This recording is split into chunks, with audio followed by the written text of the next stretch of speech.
Okay, so doctors, my name is Dr. Nabira Khan. I'm graduated in 2022 and done my 1 year of internship in 2023. And then after that, I just passed my AMC exam and then started my residency in psychiatry department. Right now, I'm doing my residency, applying for the jobs and also applying for the work-based assessment program after my MCQ exam. So for today's topic, I want to know you guys about why you people choose AMC and how you can give your paper and how many part it is comprises of, right? So first of all, AMC is comprises of two parts. That is AMC MCQ part and other is the clinical part. First, I need to talk about the MCQ part because it is very different from the other parts like PLAB, USMD in a way that it's an computer adaptive exam. So first thing is, what is computer adaptive exam? It's basically that AI exams. Other exam like you have to give on the paper like PLAB and then USMD you have to give on the computer, but in computer it is like already decided exam, right? But in AMC MCQ exam, you have to they will give you a question, and on that question, randomly a question from surgery, medicine, or peach. From that question, they will decide if you do it wrong or right, what question and what type of difficulty you will get. So computer adaptive exam is a basically a toughest exam. Another question. It is comprises of 150 questions. Like it is medicine from medicines, from surgery, from pediatrics, from obs and gynae, from mental health, and from public health as well. There's also a rumor about either it is a negative marking or a pilot questions. No, in 2009, the pilot questions are exempted. There is no pilot question at all. There is no negative marking in exam. Like suppose if one question have 1 mark and you corrected it, you will get the 1 mark. But if you do a question wrong, you will get the 0 or there will be no marking. No marking means there is no negative marking or there will be no reduction as well, because the result will be depend on the statistical scale. It's not the scoring system, it's basically a scale from 0 to 500. They will give you 150 questions, out of which you have to pass 50% of the questions, right? They will give you on the result on the scale from 0 to 500. Okay, one thing more I need to know about this mastery questions are, these are the critical questions. 80 of your questions are depend on the mastery questions. Okay, what is the mastery questions? Basically, these are the questions which help you to solve the questions as life-threatening illnesses, critical to safe practice, in which it is professionalism comes in this case, and important to specific of public health. For simplifying it, I need to give you an example. What are the critical questions? Suppose a person come in ED with a very heavy object hit on the leg, and the person developed a gas gangrene on the leg. You decided you are in the ED. They will give you 5 options. What you will do first? For the gas gangrene, you need to devitalize the tissue, right? So this is the critical questions. Such type of questions will come in the exam, and these are called mastery questions. Another example I give you for the mastery questions are professionalism. Like there is a person come in your ED with someone help or someone accuse them that he will be hit by some other drunkie or junkie, and this information was passed to the brother. So there will be a consent question. You have to take consent from mother or not. So it is professionalism questions. Okay, these all come in the mastery questions. Mastery questions in the exam will come 80%. From 80%, you have to pass 60%. Another thing I want to tell you about the computer adaptive exam is they will be randomly giving you the question, and every individual will get the not a similar question but different question. For example, one of your colleague will get a question from peds, another will get the question from gynae, and another will get the question from surgery. From that question, if you guys get the more difficult question, it means you corrected the first one. And if you guys get the question which is less difficult, that means you corrected that you didn't correct that question and that is the wrong one. So your marks will be deducted. The more easy paper you will get, the more it are the chances you will get the fail. Because computer adaptive system are recognized on the basis of difficulty. The more difficult questions you get, the more you are getting your marks. It's not like all questions are having the same number. No. Every question have different questions number. Every question have a different type of level of difficulty. So it's your judgmental level on the exam, how you do it and how you pass it. According to the subjects, there are 5 subjects which comes in the exam. 50% questions will be from surgery and medicine, 15% from the child health, 10% from the gynae and ops, 15% from psychiatry and mental health, and 10% from public health. Among them, because most of the people will not do psychiatry and mental health as much as we have to do, it's very, very difficult in exam. Psychiatry and gynae are the 2 components that are very difficult in exam because every country have different practice in their countries. But Australia will accept the standard practice and standard questions. For example, if you get a question from psychiatry, that will not ask you a simple depression question. That will ask you first the normal personality questions. They will not only go to your disease directly, they will ask you for the normal personalities, how a normal person can cope in difficulty, how a personalities will reflect. Like if a person have a borderline personality, how it will cope in the normal life. The MCQ will not directly ask you, the person will come, he is sad, and what you treatment you will give. No, the question will not come like that. They will give you a question. There's a person who is spending whole life in cutting the hands and having a good relationship with mother and having a bad relationship with other boyfriends or with having other relationships, and they have all the lives come like that, having a good relationship and bad relationship.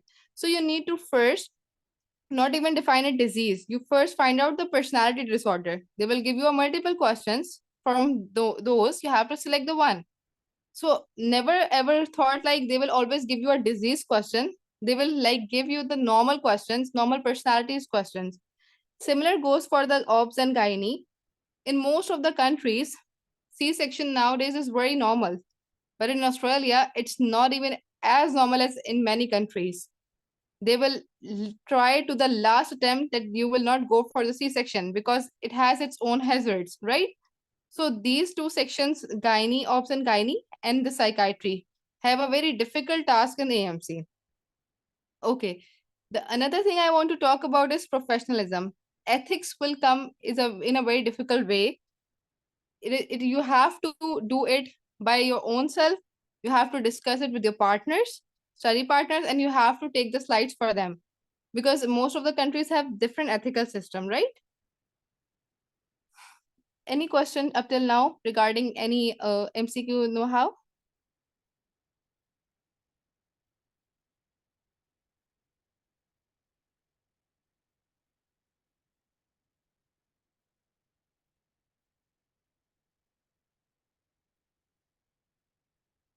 Hello, doctors. Anyone want to ask any question?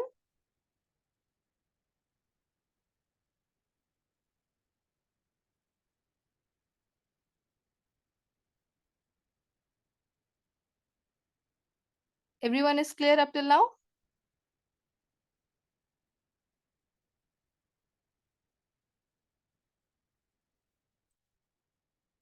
Okay, so there's another topic I have for today for you guys is dysphagia. That from that topic I have get like 4 to 5 MCQs in my exam. So I decided for you guys and this topic. Okay, before starting this topic of dysphagia, I need to know you guys that pathogenesis will not come in the exam.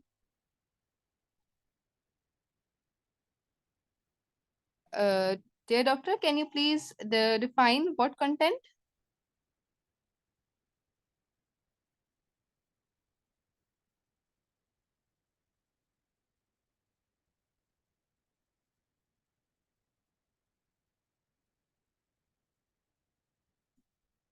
Okay, after this topic, I will give you a summarize as well.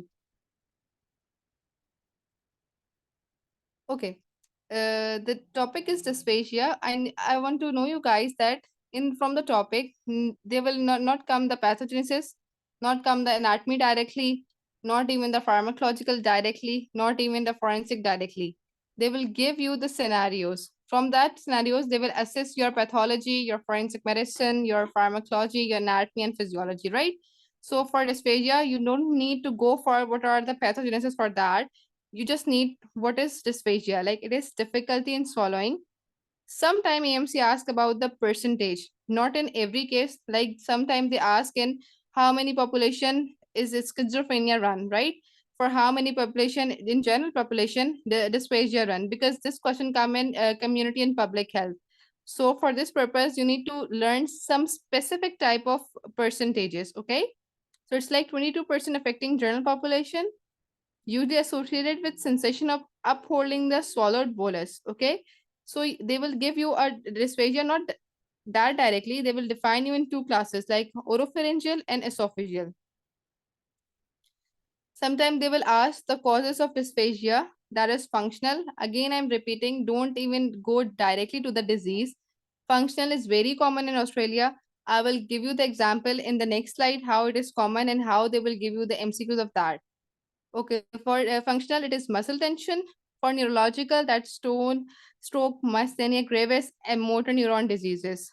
For mechanical, that will be a foreign body structure, tumors, extrinsic compression. For some time, for mechanical compression, they will divide you in two classes like extrinsic compression and intrinsic compression. For extrinsic compression, there comes the goiter. For intrinsic compression, there come the foreign body and the tumors, but not in the detail, right? Red flags. Red flags are the basics and the favorite of AMC. They will even ask in the exam what are the red flags for investigation, for the diagnosis purpose, and for the treatment. So whenever the patient of dysphagia come in your clinic, what are the red flags? It's like 50 plus age because more of the chances of CA. Recent and sudden onset, always the chances of CAs. Unexplainable weight loss, come for the CA. Painful swallowing. Okay, painful swallowing is occur in most of the time. People will go for the esophagitis, right? For normal esophagitis, and it's like for GERD. No, for painful esophagitis, always in your mind, like it can be herpes, it can be cytomegalovirus, it can be eosinophilic esophagitis. That's are more common in Australia. Progressive and prolonged needs urgent attention. As I told you, CAs always need urgent attention.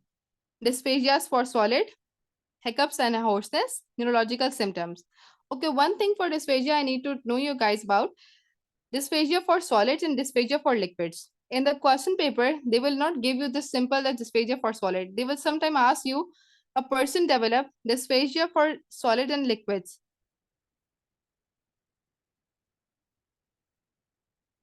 Sorry, doctor, can you please elaborate it?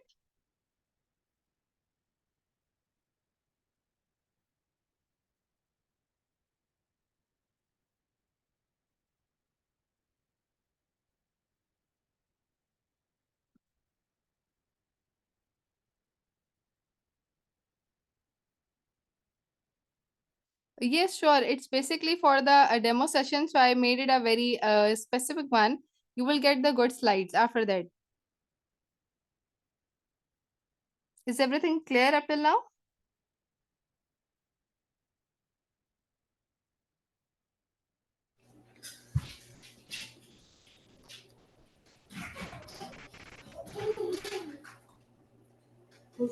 The slide is a bit too small. We cannot see it bigger. Yeah, sure. Doctor, it's just a for demo session, just to know you about how questions come in the exam, right? Okay. You will get the good slides after that. Okay, for the red flags of dysphagia, I was talking about the dysphagia for solids and liquid. So in AMC, they will give you the questions like dysphagia for liquid and solid first occur in which substances? Dysphagia for solid occur in which substances? Like dysphagia for solid is always go for the CA. But dysphagia for solid and liquid, always we go for the eclasia, right? Hiccups, hoarseness, and neurological symptom, these are the common, but we have to take the keywords from every sentences. Examination. Sometimes they will give examinations in the exam, but diagnoses are even more important. For if a patient come to you with dysphagia, what you will do? First, you have to do journal physical examination. You have to assess the nutritional assessment that will help you to rule out the CAs, the motility disorders. You have to see the mouth, the pharynx for paralysis. Maybe it is because of the parietal disorder. Examination of neck and thyroid examination for CS and goiters, for mass or for any lymphomas, for cranial nerve examinations. Because pseudobulbar palsy, that will be also causes the stroke, and that stroke causes the dysphagia, right? Okay, these are certain esophageal obstruction tests you need to know about, because sometime they will ask in the AMC what these tests are. These are like a patient come with the dysphagia, right? So what are the office tests? Office tests are basically the tests that will conduct on the inpatient visit. Like you don't need to admit for that test. That will be performed on hand. A patient come to you and he asks you for the dysphagia. Like you will give the sip of water and ask the patient to take a sip. Whenever the patient take a sip, you just place the stat over the left upper quadrant of the abdomen to measure the murmur produced by that bolus of glass of water. The normal time is 7 to 10, but it will take 12 seconds or 13 seconds. That will give you a clue that something might be, it's not as correct as that person, right?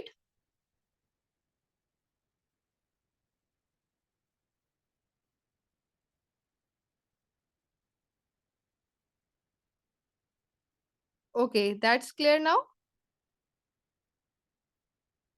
Can you guys see now?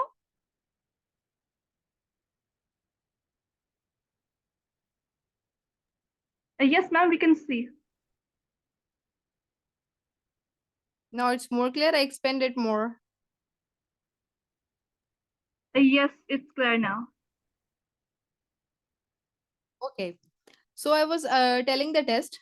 For the next test for aspiration, we just ask for a person to have a sip of water. That's a simply. How they will ask this question in the MCQ exam is a person come with you in the clinic, and what test you will do in the office test. They will particularly use the term office test. For the office test, you always do like this test that is called special esophageal obstruction test, to give a glass of water and ask the patient to swallow it. Never even do this mistake that you will put that endoscopy. Most of the people put endoscopy because of that office test term. Okay, endoscopy is an investigation of choice, but not the office test. For this, you have to prepare the patient. You will ask the patient to come on the next visit and ask someone to bring yourself, because we will sometimes give lidocaine, sometimes give general anesthesia, sometimes give local anesthesia. Okay, that depends on the situation of the patient. Now, the most important and the basic part that come is investigations. Investigations are the favorite of AMC. They will ask you in a very difficult way, and they will ask you in a very simple way sometimes. Okay. So they will never ask you what is the investigation of dysphagia. Basically, they will ask you what are the initial investigation, what is the best investigation, what is the investigation of choice, and what is the least likely investigation.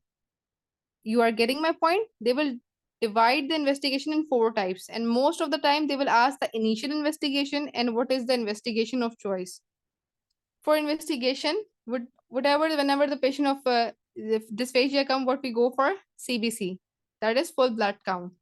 For neurological causes, we will go for manometry like eclasia. For barium swallow, that's more particularly that also called video assisted fluoroscopy, will go for pharyngeal dysphagia or pharyngeal causes. Chest x-ray to see there's any mass or something.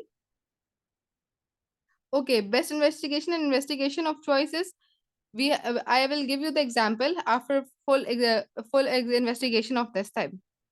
CT scans, endoscopy are particularly for esophageal dysphagia, okay? And the PET scan. PET scan we will always go for whenever there is a metastatic lesions. For one thing, a patient come to you. You will describe, he is diagnosed with dysphagia. I am describing him all the tests that you will go for certain tests. Okay. At now office, I will say that what I will do some initial test on you. So initial test will be the esophageal obstruction test that will be giving a sip of water. That's the initial test. After some days, I will say that from your disease, I have to go for the investigation of choice. That will be the endoscopy. Okay. And another day, I will say that I don't need to for go for endoscopy. I need to do some initial test or some test that will conduct a time that will go for the barium swallow. So barium swallow is like initial test. Office test is the sip of water, and the investigation of choice is the endoscopy. Are you getting my point? The MCQ will come like that. A 60-year-old person diagnosed with a CA came to you. What is the investigation of choice right now? So you need to put the endoscopy and biopsy. And if they say a 60-year-old come for the first follow visit in the office test, what you will do now? Now, what we will do now means what you will do initially. So will you ask for the sip of water? Another question come, 50-year-old male came with you on the follow-up, initial test was done, but there is no significant diagnosis. What you will do? So you will go for barium swallow. Initial test was done means CBC was done, sip of water was done. So what's the next step is, or the next test is barium swallow. But if this question is manipulated, they will ask the investigation of choice. And trust me, you will get the questions when you guys come out from the exam. One of your colleagues say that they will get the question, what is the initial choice? One of the colleague yours said that what is the best or investigation of choice? Everyone will get the different pattern of questions. So never confuse on that. Clear it? Okay, these are the chart from John Mortag. That is the reference book of AMC. So these are the causes. What are the causes that will probably for the dysphagia? You need to learn some causes. That is very important and come like functional cause, as I told you. Another is GERD. Serious disorder that will not be missed are neoplasias, that is cancers, CAs. Another cause is neurological causes. Okay, neurological causes are not asked most of the time, but you need to know what are the neurological causes except the stroke. Stroke is common, and other causes you need to know as well. Anyone want to ask any question?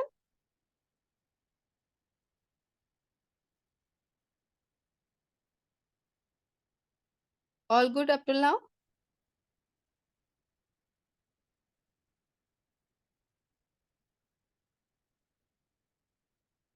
Doctors, can you hear me?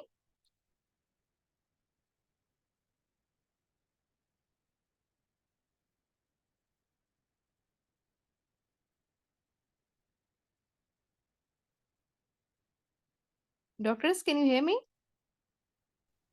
Yes, yes. Okay. So this chart is important. You need to learn this chart, but the things I'm telling you, these are the important, but you have to go through once over that chart. Few drugs like bisphosphonate is very common. Bisphosphonate always come in your exam because bisphosphonate is related to the menopausal symptoms. Sometimes bisphosphonate is also give after menopausal, sometime in bone cancers. Bisphosphonate is important. We will go through this thing as well. It is one of the cause of dysphasias, right?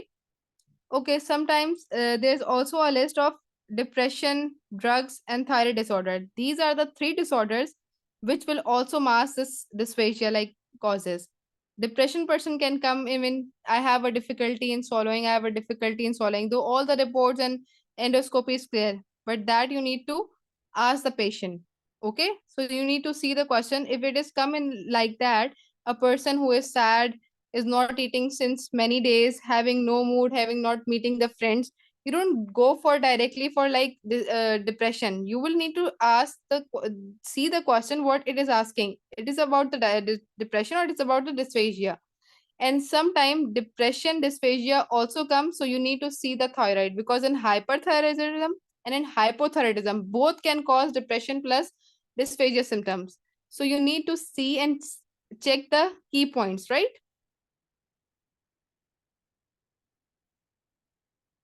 Okay, these are the conditions we will do in detail, because from these conditions, sometime one BCQ will come.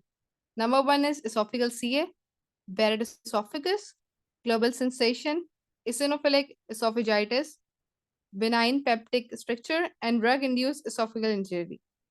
Among them, the fourth and fifth, that is eosinophilic esophagitis and benign peptic structure, are the most important. And out of them, 2 BCQs will come in your exam.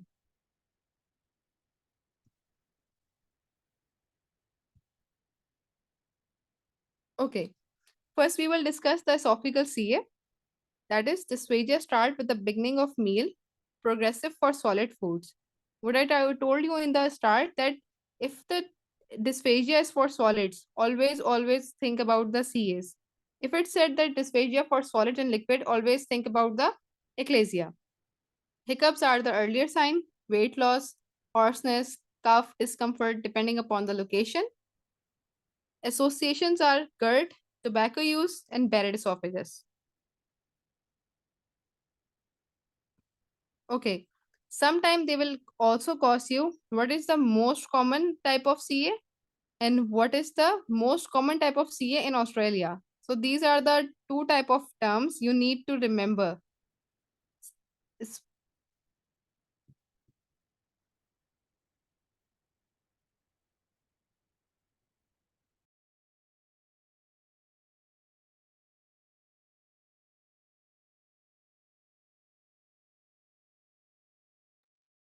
Okay. SCC in upper third commonest, but in Australia most common is adenocarcinoma. That is gastroesophageal junction 1. We all heard that SSC is very common, but in Australia, most common is adenocarcinoma. That is the differentiating point. You need to highlight it. They will ask an exam like that. Investigation of choice is endoscopy. Treatment depend upon the location and usually palliative surgery.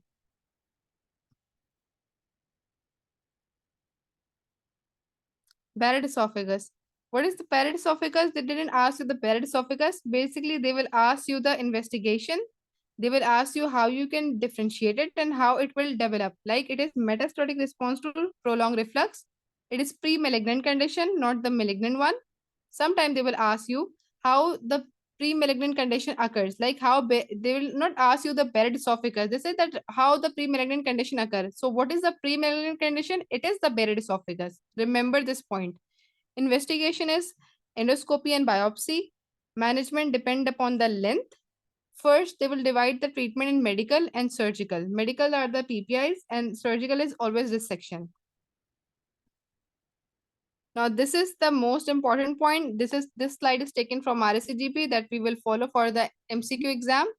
This is very important that will come in the exam that how you will do the surveillance. They will ask you from the airs like if it is the short ballot, like less than 3, you have to surveillance over 3 to 5 years. The question will come in the exam like that. It is very important slide. Please be careful for that. For long, greater than 3 centimeter, how much time you will require? 2 to 3 years. Low grade dysplasia, if it is persons for 6 months, refer for urgent endoscopy. High grade dysplasia, immediate refer for endoscopic ablation or endoscopic resection. Indefinite for dysplasia, you have to go for 6 months. Early adenocarcinoma confined to mucosa only, immediate for endoscopic treatment. Invasive adenocarcinoma, that is immediate surgical refer. Out of these all, they will give you any two and they will ask for the surveillance, right? Like they will go for high grade dysplasia for Barrett esophagus. What are the surveillance period? So for you, you have to pick that point, immediate referral for endoscopic ablation. Okay. Sometimes they will say that invasive adenocarcinoma, you need to go for immediate surgical refer because it will need surgical resection right now. Sometimes they will also ask for short length. You need to go for surveillance like 3 to 5 years. This is from RSCGP guideline. You have to follow it. It is not available in the John Mortag, so you need to follow this slide as well. Okay, eclasia is one of the most important topic and AMC's favorite topic as well. What is eclasia? It is like disorder of esophageal motility. It's like gradual onset of dysphagia for both solid and liquid. See, this is the key point. For eclasia, they will mention you in the MCQ that dysphagia came for both solid and liquid. What are the key symptoms? These are regurgitation, chest pain, weight loss, and nocturnal cough. What are the causes? Basically, idiopathic, diabetic, autonomic neuropathy, and sarcoidosis. Sometime eclasia also come like that. A person having diabetes from 35 to 40 years and now came with a difficulty in swallowing for both solid and liquid. Patient who is having 35 years of diabetes.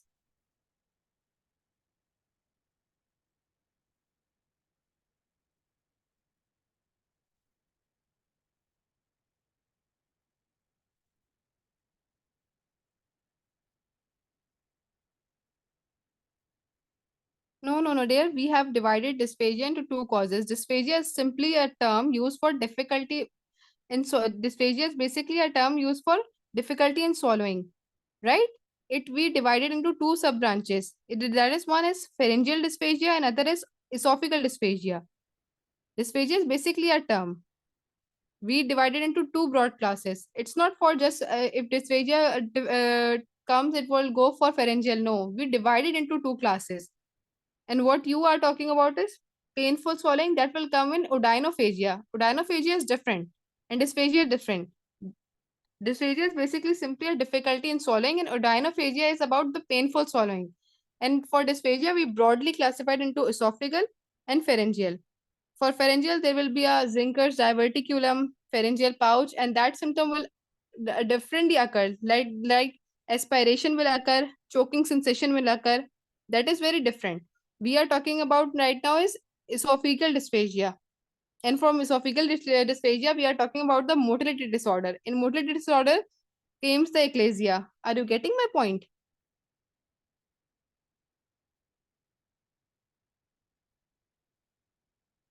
Okay.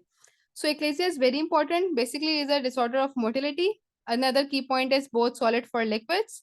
We are discuss the symptoms: regurgitation, chest pain, weight loss, and nocturnal cough. You guys notice that chest pain, regurgitation, weight loss, and nocturnal. These are the symptoms that occur in every disease. In dysphagia, either from CA, from eclasia. But what are the key symptoms? Both for solid and liquid. Causes I was telling you that about idiopathic, diabetic neuropathy, and sarcoidosis. Okay, a person come to you will not tell you that have that person having eclasia. The question come in exam is like 35 years of having history of diabetes. Is came you with a right now history with difficulty for both solid and liquid. Okay, person having a history of 35 year of diabetic, right? That person will be age of 50 years. So 50 years is also a red flag, plus 35 year of history of diabetes. What we will go for? It's not like CA. We never just put the CA on blind T. No, we see the history 35 years of diabetes. So we have to see for the eclasia. Same go for the sarcoidosis, scleroderma. These are the systemic diseases that can cause eclasia, and that will come in the question as well. Okay, again come for the diagnosis. In barium swallow, you have see the bird beak appearance and esophageal manometry for confirm the diagnosis. Again, what is the initial diagnosis they will ask in eclasia? That will barium swallow. And to confirm your initial diagnosis, we will go for esophageal manometry.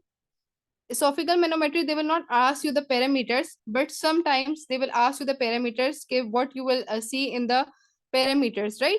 Not every time they will ask you what the parameters of manometry, but you can differentiate it that peristalsis and resting lower esophageal pressure will be decreased.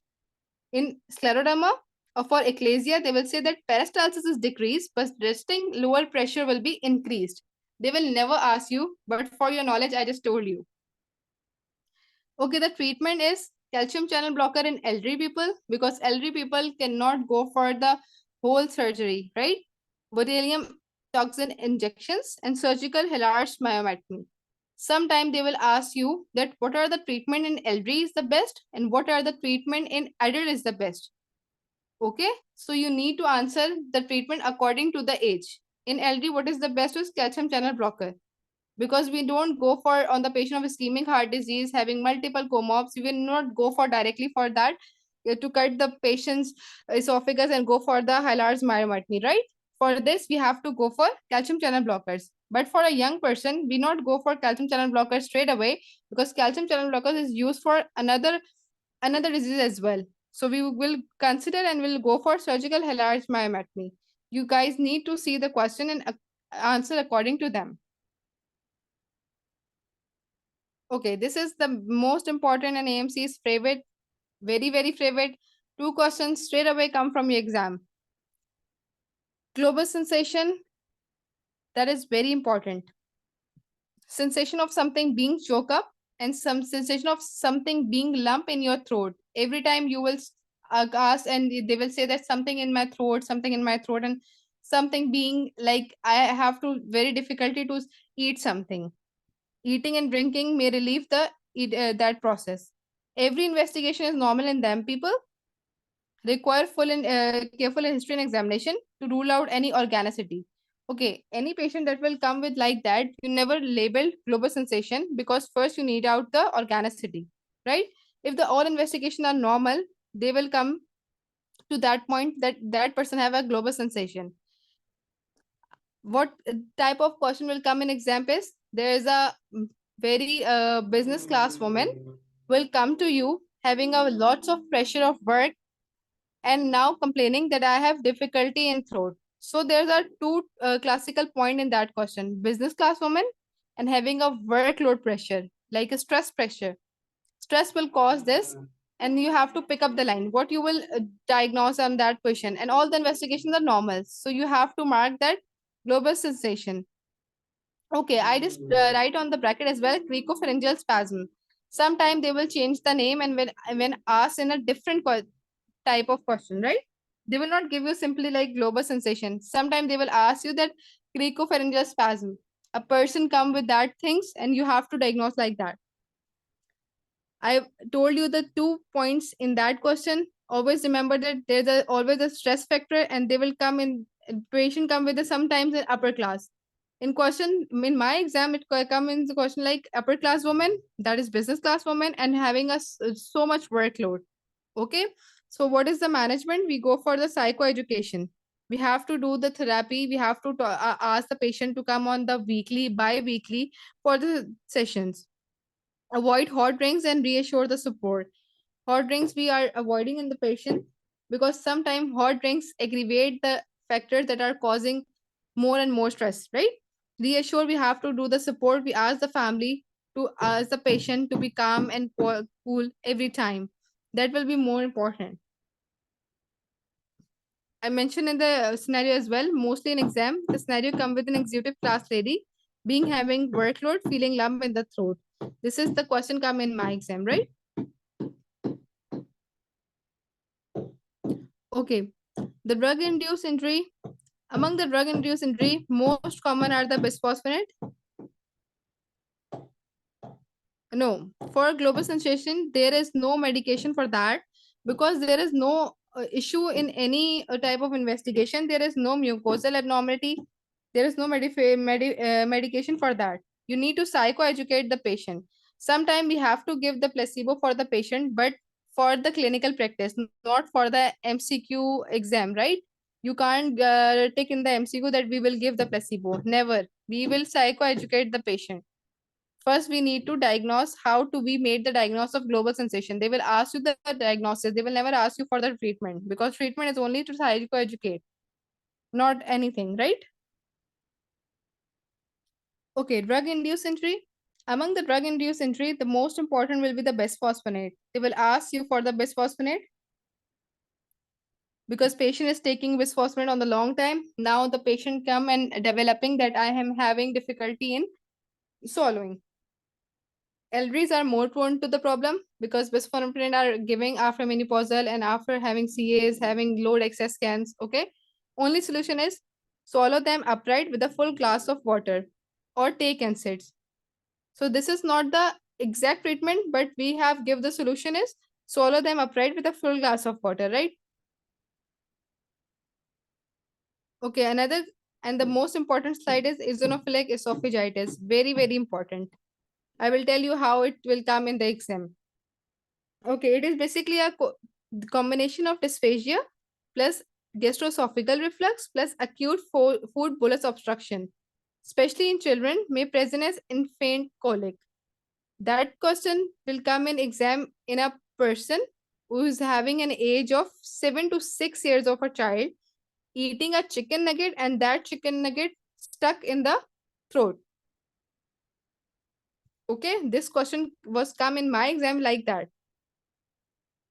Associated with hay fever, cow milk allergy. Cow milk allergy is very common in Australia and asthma. They will ask you for the cow milk as well. That person, a baby who is on the cow milk and having a difficulty in swallowing, what you will go for? Labs, only the labs you will get is IgE levels are elevated. Okay, the most important thing is that symptom will itself resolve after 72 hours of eliminating food, right? I will give you an example. A child come with the parents They say that before 4 days, a child having a something stuck in the throat, and that the symptom will go away after 4 days. And now the child is super fine. So then why, doctor, why it has happened? So you will ask in the history what a person can eat, how many times it have done, and what last time the person have eaten, right? Because 72 hours is the time limit. After 72 hours, it is almost very resolving. Okay. So you need to ask the history as well. 6 commonly trigger are cow milk, wheat, soy, egg, seafood, and peanuts. These are the options that will be given in the exam. That a person come having take the soy, having take the egg, having the last night peanuts, or having seafood, right? Diagnosis based on the symptom, and if required, gastroscopy show eosinophilic infiltrates. Again, they will ask you for the treatment and the diagnosis, but the initial treatment and initial diagnosis and the best treatment and best diagnosis are different. IM Bascopan, we will go for the patient come with emergency department and having the emergency, having something that's stuck, like a chicken nugget is stuck on the patient's throat, and the patient came in the emergency department. So you have to give the IM Bascopan stat. Use of PPIs, swallowed topical corticosteroid for daily for 8 weeks will be go for the stat treatment.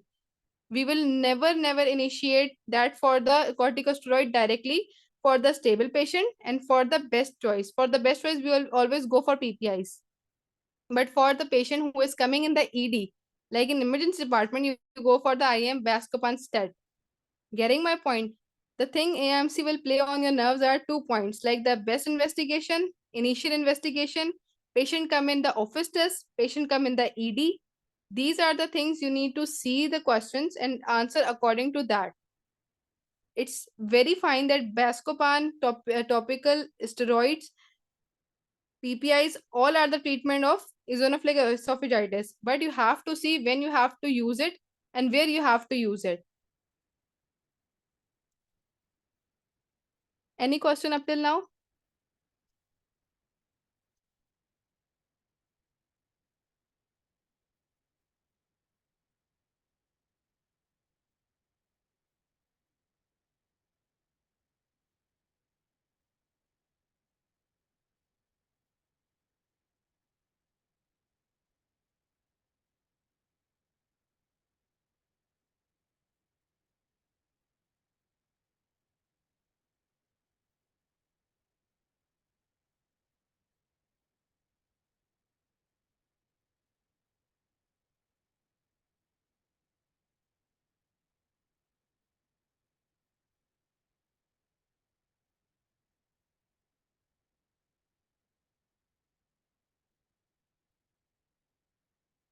Okay, corticosteroids are the first option when the patient come in ED, and you guys give for the pain. For the pain, you guys give the IM Bascopan, right? And for that thing, you have to give the corticosteroids. But if the both options are in the exam, you first choose the IM Bascopan. But if both are not in the exam and one in the exam, that's it easy for you. But for both of them, you have to choose IM Bascopan first. They will give you either IM Bascopan or they will give you for the corticosteroid for the immediate treatment and for the ED. But if they say the person is diagnosed with eosinophilic esophagitis and you have what treatment you will give. So for the initial treatment you will start for that thing and diagnosed patient is PPIs, right? Any question?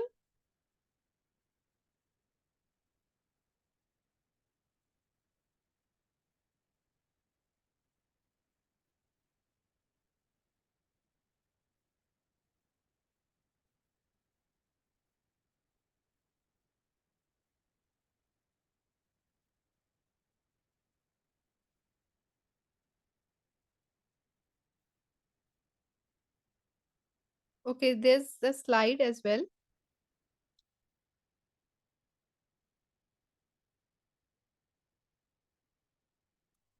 These are the red flags for dysphagia. These are like a person having an age of 50 plus, recent or sudden onset, unexplainable weight loss, painful swallowing. That is called odynophagia. Someone asked in the earlier. Progressive and prolonged needs urgent attention. Dysphagia for solids, hiccups and hoarseness, and neurological symptoms. These are the red flags for dysphagia. Any other question?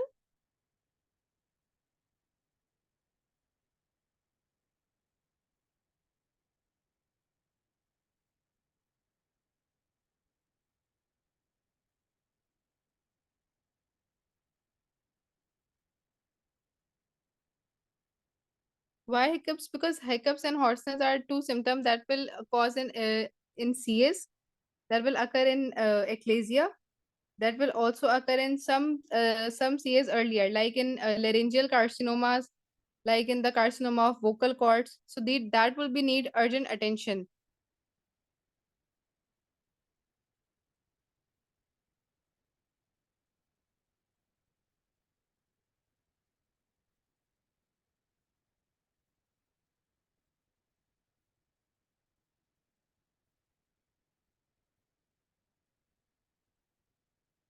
Yes, you can.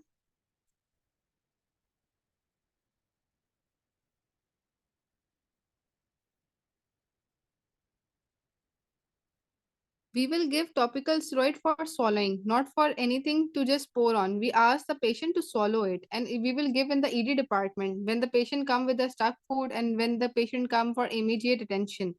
Not for the diagnosed case, not for the case that don't needs any attention, right?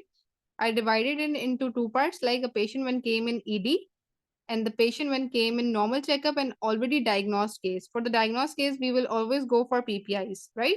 When you practice the BCQs, you will get the concept of how you guys give treatment and how you will select the options.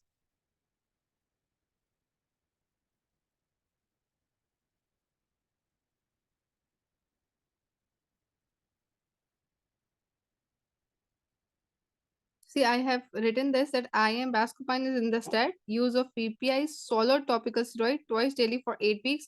When the patient comes in the ED, we ask for that. But if a patient come for a normal checkup and already diagnosed case, we always start for the PPIs.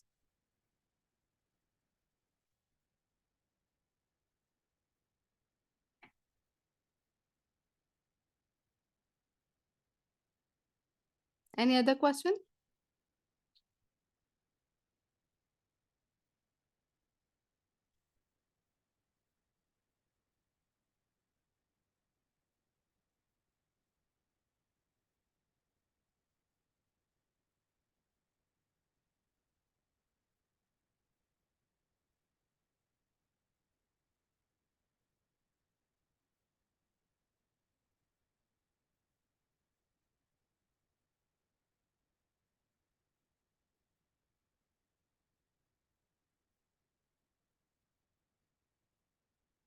Yes, I will solve the questions, but you for this you have to just reach the persons who are organizing them, like med experts people, right? This is basically the demo or introductions session for you guys.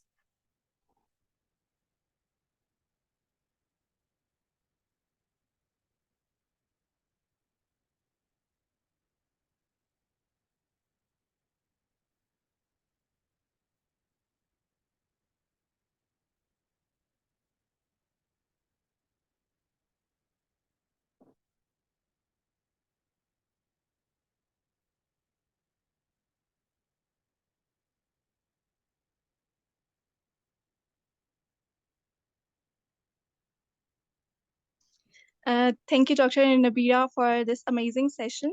I guess all the concept regarding this topic has been clear now. So just to inform you about our courses and our plans that we are offering for all the AMC aspirants out there, we are offering multiple plans according to your need, like in which phase of your preparation are you right now. You can join the plans according to your preparation. So what we are offering currently are the exam week sessions in which we discuss the exam papers daily in the AMC exam days. And apart from these exam week sessions, we have recall crash course that is a 2-month plan plan. I'm going to, give all the details later as well. So, Recall Crash Course is basically a 2-month plan in which we cover the theory plus 2-year recall questions in live sessions. And then we have a regular course for the 4 months, and it will be started from June. And apart from all these three courses, we have Q banks, we have mock exams, so we have solution for all your problems. So now let's discuss about the Recall Crash Course. So in Recall Crash Course, we have the faculty member of 4 mentors. We have Dr. Fahad, Dr. Amdal, Dr. Nilafar, and Dr. Sumaya, who will be there for your guidance in the Recall Crash Course. And like I told you before, it will be a 2-month plan in which we are going to give you 10 live sessions and a recording of those live sessions, so that in case you will miss any live session, we're going to upload the recording on the very next day of the session. Apart from the recording, we are also going to give you the PDFs, so that when you are going to have your exam, you can just quickly revise all the concepts that you have discussed in the live session. So apart from the live sessions, we are going to give you solved recall questions from 2023 till 2024. So when there is no live session, you can just go through all the recall questions and practice as many questions as you want. And then we have the AMC Q bank of 1400 plus questions, and all the questions will be topic wise. So once you will prepare one topic, you can just practice the questions from the Q bank. And then we have mini quizzes, so that you can assess your preparation. Once you prepare one topic, you can go for the mini quiz and just assess your preparation. And by end of the course, we're going to give you 3 mock exams that will be exactly like your AMC real exam. There will be 150 questions with proper time limit of 3.5 hours, so that when you will be having your real actual exam, you will be anxiety free. You will be having a lot of practice and you can ace the exam in one go. And we will be having study group discussions every day, so that you can keep yourself engaged with the rest of the students. We are also going to give you all the study material that you will be needing for your AMC preparation, like notes, like flashcards. Everything will be provided in the course. And the course has already started from 10th of April. So we have conducted only 3 live sessions, and all the recordings will be provided to you once you will join the course. And like I told you before, the duration will be for 2 months. So if you have any query regarding this, you can contact our team. We will be there for your guidance, and we're going to guide you about it. So this is the schedule that we are going to follow in the course. We have divided the 2 months according to the systems, so that we can emphasize on every system and we can make sure every student is prepared with every topic, like surgery, psychiatry, ops. We have covered every topic. We are going to give you live sessions, we're going to give you cubing to practice, we're going to give you mini mocks, we're going to give you mock exams, so that you will be well prepared before your actual exam. So now let's talk about the exam week sessions. So in the exam week sessions, what we do is, like in May, the exam days are from 6 May. So for the 5 days, we conduct a live session every day, and every day we share the exam paper of that particular day.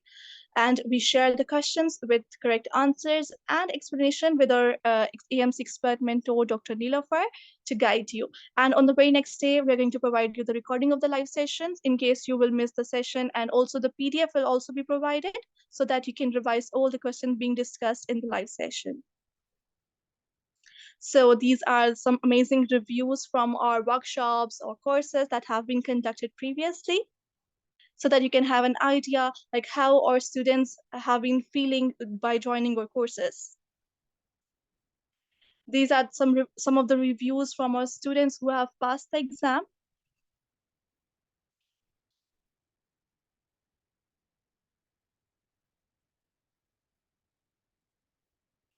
So this was all from my side. I guess everything is clear now. If you have any query, if you want to know more details about the course fees or what the course plans, or fees are very reasonable, so that every student out there can afford it. We do offer installment options as well, so that every student can join the courses and get benefit from by joining the courses. So this was all from my side. Thank you so much for joining us today. I guess we should end the session now. Are you with me, Dr. Nabira?